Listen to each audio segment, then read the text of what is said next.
enquanto homem experimentado do Donbass.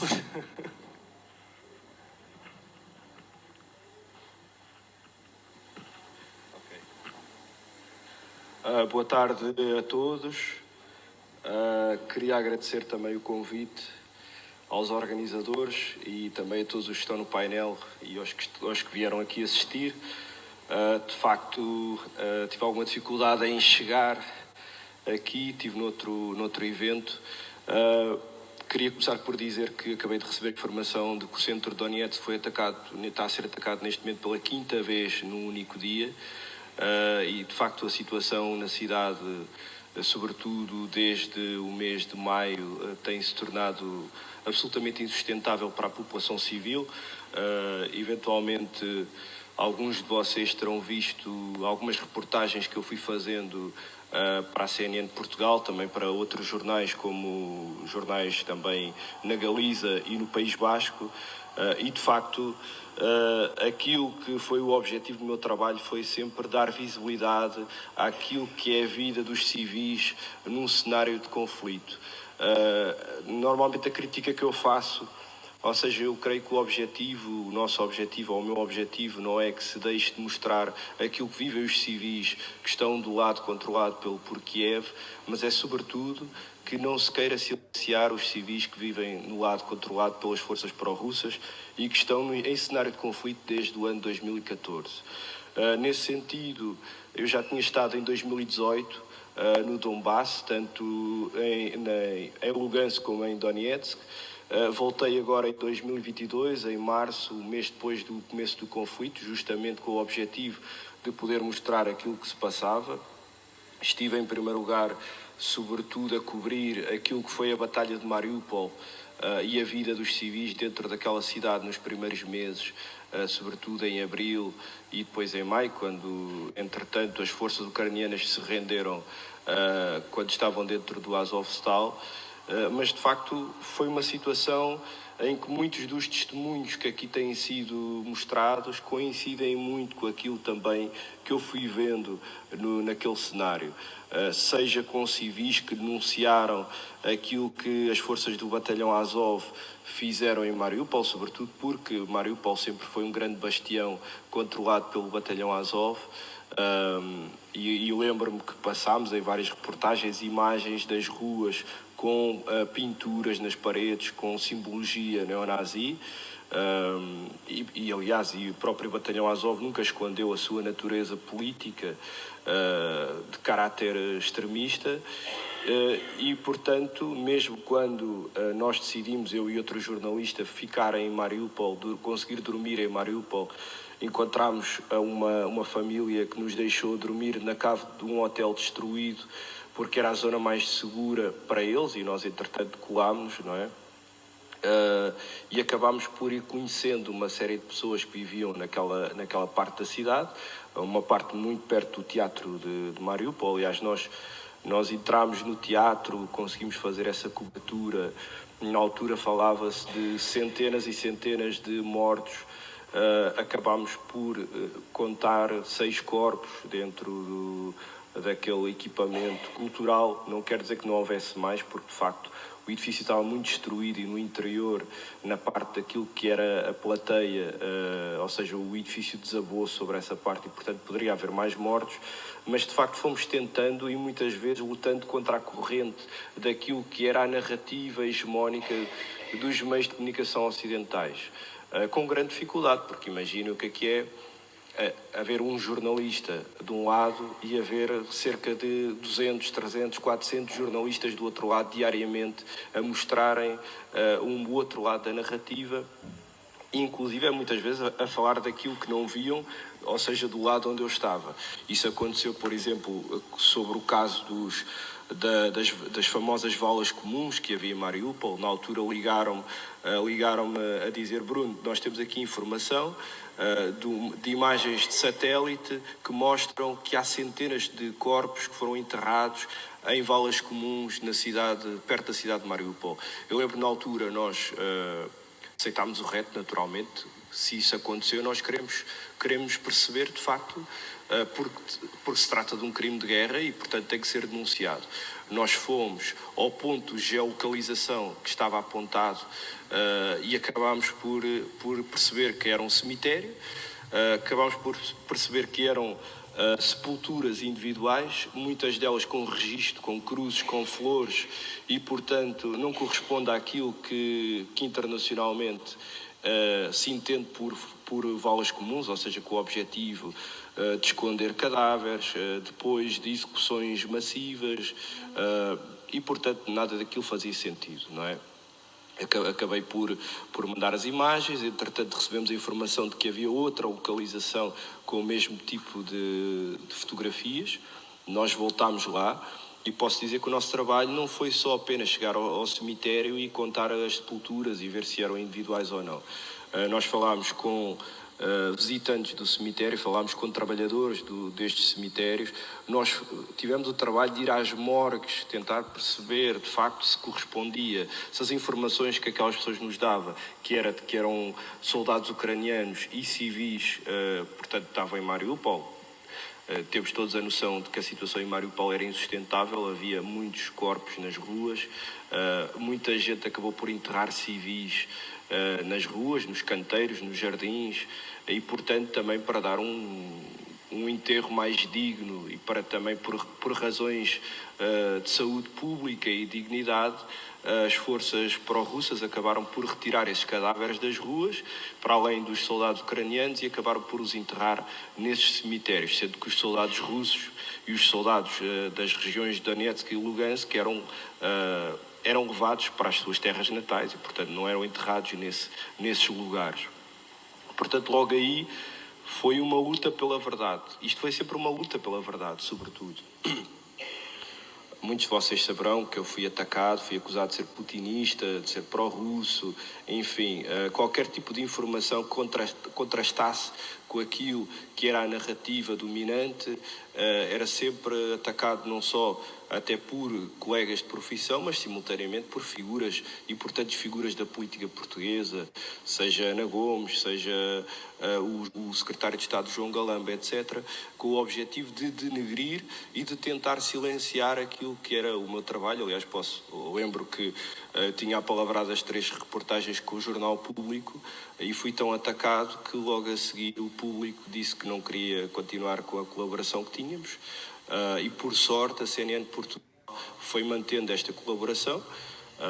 Entenderão que ter um jornalismo mais plural ou ter gente que dê outras vozes é importante, não é? Porque o facto é que não tem acontecido assim e, portanto, tem sido um trabalho sempre em conta corrente para tentar mostrar aquilo que é o que se passa realmente no terreno. E só porque eu também não quero ocupar aqui demasiado este encontro, para além desta questão das valas comuns, eu creio que o meu maior testemunho foi aquilo que foi a vida durante meses na cidade de Donetsk. Nós temos aqui muitos testemunhos de Donetsk, nós temos a Yulia, que é a primeira testemunha, porque ela é de Donetsk, conhece melhor do que ninguém a cidade. Eu tive o privilégio de poder estar cerca de 6 meses naquele cenário, conheci muita gente e, aliás, eu creio que é uma coisa que nos custa muito a todos os que lá estivemos e que estamos aqui agora, esta dificuldade de lidar com este lado do mundo que está numa paz aparente enquanto estão pessoas lá a morrer e lá fora está a gente a celebrar o gol da França ou da Argentina, não faço ideia, mas ao mesmo tempo nós cá dentro sabemos que está a gente lá a levar com bombas que são pagas com os nossos impostos. E isso foi uma das coisas que mais me marcou, que foi como jornalista, cada vez que eu ia, por exemplo, ao hospital de traumatologia de Donetsk, o hospital para onde ia, muitas das pessoas que acabavam feridas pela metralha, pelos projéteis, muitos deles não queriam falar comigo porque eu sou de um país da NATO.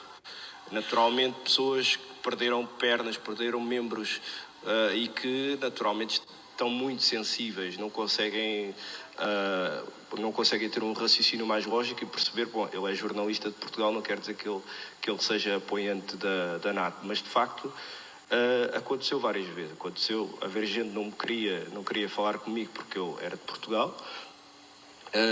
E também aconteceu o contrário. Gente que quis falar comigo justamente porque eu era de um país da NATO.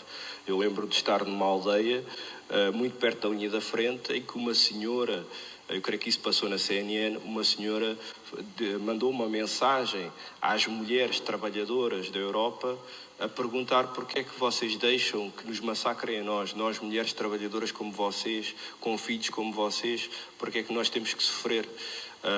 E, portanto, foram muitas as histórias que eu testemunhei nestes 6 meses, algumas delas muito duras, já aqui terão falado de várias situações.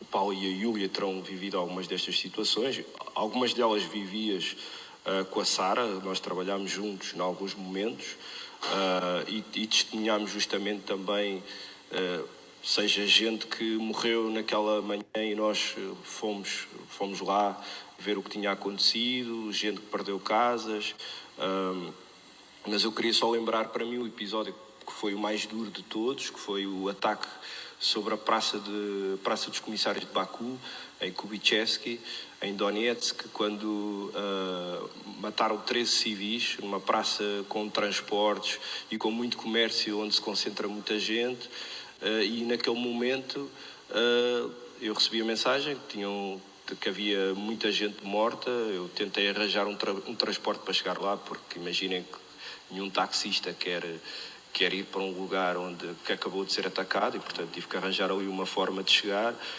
E quando cheguei, foi um espetáculo absolutamente macabro. Havia corpos por todo lado, partes de corpos por todo lado. Havia 2 crianças que morreram ali e no dia a seguir, isto foi tão chocante que no dia a seguir havia centenas e centenas de ramos de flores trazidos pela população e também bonecos de peluche para lembrar aquelas crianças que morreram ali. Também uma bandeira de Marrocos, porque o dono de uma loja de kebabs morreu e era marroquino, era um imigrante marroquino que morreu ali. E, portanto, eu creio que mais ou menos os que estamos aqui sabemos o que é que lá se passa, não é? Poderá haver aqui uma outra pessoa que está aqui porque quer entender melhor o conflito, não é? Mas creio que a maioria de nós tem um interesse especial pelo que acontece ali, portanto, mais ou menos temos uma noção. O grande problema é todos aqueles que não estão nesta sala para conhecer melhor o que se passa naquele cenário. E uma das perguntas que me costumam fazer a mim, que aliás uma pessoa fez essa pergunta há pouco, não é? Que é o que é que vai acontecer, não é? Toda a gente pergunta, mas o que é que vai acontecer? Quando é que a guerra acaba? Infelizmente não temos uma bola de cristal, não sabemos de facto o que é que vai. Eu creio que ninguém sabe. Eu creio que nem o próprio Putin, nem o próprio Zelensky e nem o próprio Biden, nem as forças que realmente decidem, porque a guerra vai ser decidida em Moscou e em Washington, não vai ser decidida em Kiev, nem essas pessoas sabem, porque depende muito da correlação de forças e do desenvolvimento militar no terreno. Mas é importante sobretudo isto, que é termos a ideia de que há civis, que esses civis estão a viver numa situação terrível, de que há uma operação massiva de solidariedade com os civis que vivem na Ucrânia, mas há um silenciamento brutal sobre aquilo que são as pessoas que vivem nas repúblicas populares de Donetsk e de Lugansk, e também da Crimeia e noutros territórios. E que, no fundo, cabe-nos a todos lutar pela verdade. Eu acho que a verdade é uma questão fundamental em qualquer guerra, sobretudo nesta. Diz sempre aquela frase muito batida de que a verdade é a primeira vítima de qualquer guerra, mas de facto é assim.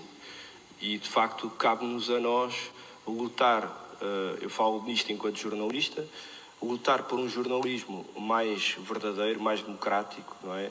Mais plural, e porque nós todos, cidadãos, temos direito a isso, é um direito constitucional, temos direito a ser informados, ser informados com pluralismo, com um jornalismo democrático e profissional, coisa que, neste caso, muitos de nós já vimos vários conflitos, seja na Síria, na Líbia, na Jugoslávia, na Sérvia, na Bósnia, etc.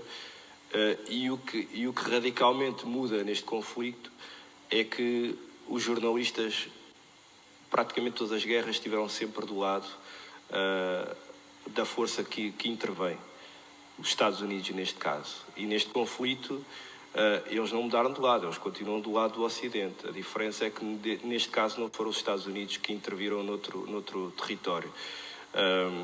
E portanto há que ir desmontando a pouco e pouco esta narrativa para conseguirmos também dar alguma dignidade àquelas pessoas que vivem ali naqueles territórios. Porque são pessoas como nós que trabalham, que vivem, querem ter um futuro. Eu posso dizer, se falamos de um conflito que começou em 2014, neste momento há crianças que não sabem o que é viver em paz. Não sabem o que é viver em paz. A Sara tem essa grande preocupação de fazer cobertura daquilo que é a vida das crianças. Eu lembro de nós estarmos em Gorlovka e a Sara tinha a preocupação de filmar adolescentes a jogarem futebol, havia umas crianças no parque infantil, mas ao mesmo tempo nós estávamos a ouvir explosões. E, portanto, havia esta realidade absurda de crianças que se habituaram ao som das explosões, porque no princípio da guerra contavam que nos primeiros dias diziam que era trovoada. Mas que naturalmente, passado meses e meses e meses, a verdade é que as pessoas tiveram que se adaptar àquilo que era a realidade, não é? E contar a verdade, que viviam num conflito. A coisa acalmou a partir da assinatura dos acordos de Minsk, mas a verdade é que a partir de fevereiro a situação piorou muito. A situação no Donbass foi piorando muito. E neste momento o centro da cidade, que era uma parte que era quase intocável, havia algum projétil que caía no centro de Donetsk de vez em quando, agora acontece todos os dias, hoje foram 5 vezes. Antigamente as pessoas achavam que viver no centro da cidade era uma forma de se proteger. Hoje em dia não há lugar protegido em Donetsk. Qualquer lugar é atingido sem qualquer preocupação. E eu, para terminar, de facto não queria prolongar muito, só lembrar que eu não me lembro, estou a tentar lembrar, mas não me lembro de facto de haver um objetivo militar que eu tivesse testemunhado, tivesse sido atingido na cidade de Donetsk. Ou seja, tudo aquilo que eu vi na cidade atingido foram autocarros, escolas, hospitais, supermercados, bairros residenciais, hospitais. Eu lembro-me de um dia ir cortar o cabelo e estava no cabeleireiro, e o cabeleireiro tinha os vidros todos, ou seja, as montras todas eram placas de madeira, porque num dos ataques sobre aquele bairro todos os fragmentos destruíram os vidros todos dos supermercados e também daquele cabeleireiro.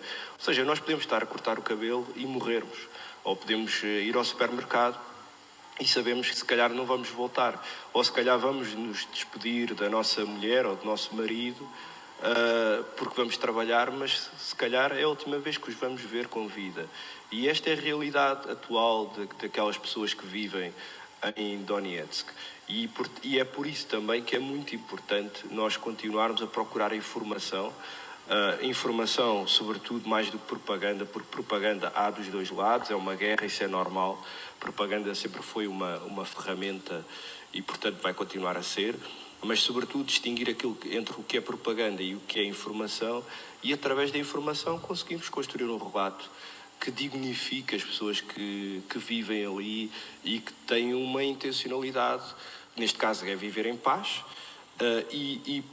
pelo testemunho de muitos dos que lá estivemos, de facto, boa parte da população, o que eles querem é ter um país seu, viverem na sua língua, viverem com a sua cultura e ter esse direito, não é? De não continuarem amarrados a um país que os bombardeia diariamente. E era isto. Obrigado.